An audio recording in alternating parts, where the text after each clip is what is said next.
What's up guys, this is Devinkster, and today I've got 7 different PIDGEOT CONTROL deck lists together, and I'm going to be walking you through all of them.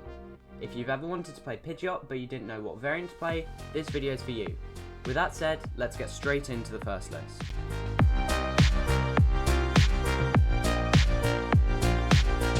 Starting off, we have All Out Blitzer's list with Great Tusk. Great Tusk serves as an answer to Lugia, one of PIDGEOT's worst matchups. The idea behind it is by letting your opponent go ahead on prizes and attaching a Defiance band to Tusk, you can hit for 140 damage with weakness, doing enough to one-shot a Chinchino or a Minchino if your opponent hasn't taken any prizes yet. Once you've gotten rid of enough Chinchinos, Ursaluna is open as a win condition because nothing else in Lugia can hit for 260 or more damage. This deck has been racking up online wins, and the idea behind running Great Tusk was originally thought up by Emma Hagen, who first showed it off at EUIC, finishing 36th overall. I'd say this list is probably the best tried and tested deck in this video because the top 2 best placing PIDGEOT control lists online both ran Great Tusk, and I would recommend this list to anyone who doesn't like all the Lugia bots. With that, let's move on to the second deck. Next up, we have Cooper Cull's Charizard control list. This is one of my favourite variants of PIDGEOT control, and what really makes this deck special is the A-spec of choice. The main A-specs floating around in PIDGEOT were Survival Brace and Hero's Cape, but Cooper decided to go with something different and use Legacy Energy. Now you can use this deck similar to a normal version of PIDGEOT control, although you don't have access to Pokemon like Mimikyu or Cornerstone Ogerpon to set up behind, and towards the late game where your opponent starts to take prizes is where this deck can really spiral out of control very quickly.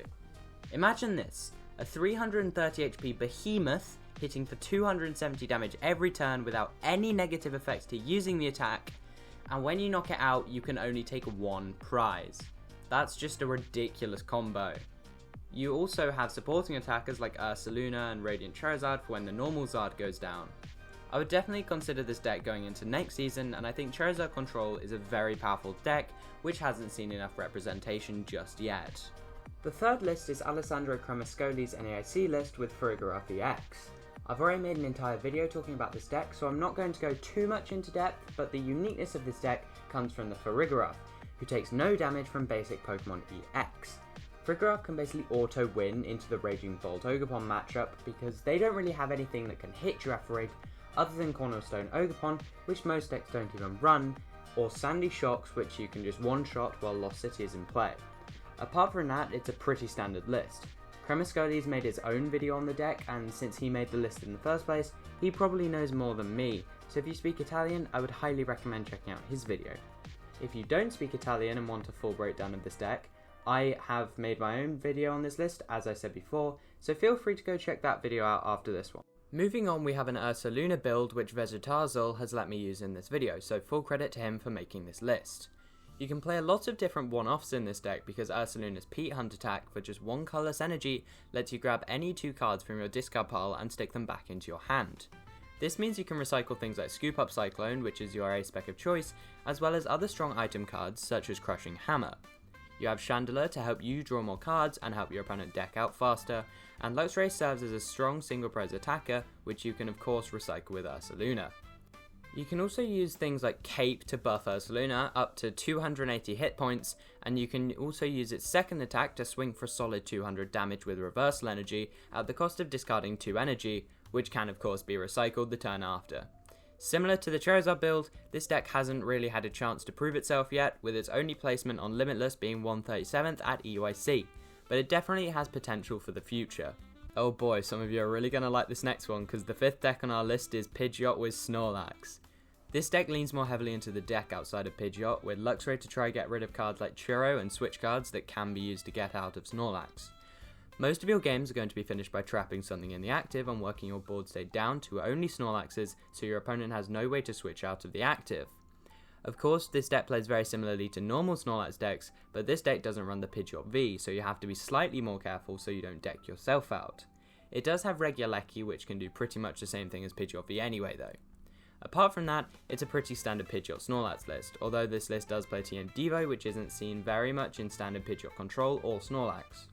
I would recommend this list to any Snorlax players looking to try out PIDGEOT because it's a nice step up from Snorlax, which I think is a relatively low skilled deck. For the 6th list, we have Noivern EX. Noivern can use Covert Flight for 2 colourless energy, doing 70 damage, and during your opponent's next turn they can't hit Noivern with basic Pokemon. Of course, 2 colourless energy means this card slots nicely into Pidgeot as we already run double turbo. Noivern works as an auto win against Raging Bolt, Lost Box, Miraidon to some extent, Ancient Box and Future Box. In addition to not taking any damage from basics, a flat 50 damage every turn with double turbo lets you chip away at your opponent's Pokemon whilst they struggle to knock out the Noivern. Also, Noivern is a free retreater, meaning you can pivot into any other Pokemon whenever you feel like it. In my opinion, Noivern is one of the best and most versatile options in PIDGEOT Control's arsenal, and I would definitely consider this deck for next season. We have gotten to the final deck of the video, and I don't think you're ready for this one. The final deck is a bonus deck which is only on the list because it's funny. The 7th deck on the list is Festival Lead Control. Thwackey is basically a stage 1 Pidgeot without the free retreat, and it only works if your active has the Festival Lead ability. The Pokemon we're going to leave in the active is Goldeen, who for 2 colourless energy does 10 damage and lets you flip a coin. If heads, you can discard an energy from your opponent's active. So this deck has Card Search and Energy Disruption. We also have TM Evo to get your board going quicker, TM Devo to disrupt your opponent's evolution of Pokemon, and all the control staples like Mimikyu, Mawile and Luxray.